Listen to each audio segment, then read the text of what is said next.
alhamdulillah ala kulli halin ban san yanayin yadda zan iya nuna farin ciki na game da wannan appointment da aka bani na Atiku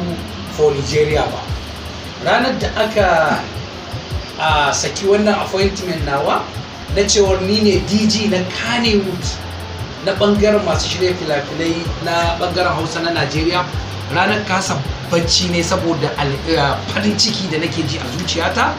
Ashe duk irin gwagwarmaya da muke nuna da soyayya ga mai girma shugaban kasar gobe Alhaji Atiku Abubakar, ashe duniya sun san muna yi, kuma duniya sun san mu masoyansa ne,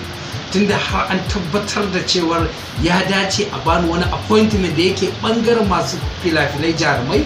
da masu shiryawa da mawaka da sauransu na Najeriya gaba daya. Har aka tuna da ni, alhamdulillah kwalliya ta biya kudin sabulu ake cewa, kuma in Allah yadda za mu nuna cewar mu yan halal ne a tafiyar mai girma wazirin Adamawa shugaban kasar gobe a 2023 da yardar Allah. Kuma masoyanmu su fito kwansu da kwarkwata su taya mu murna ga wannan appointment da aka bamu ta bangaren office Bina Abbas da suka yi mun appointment na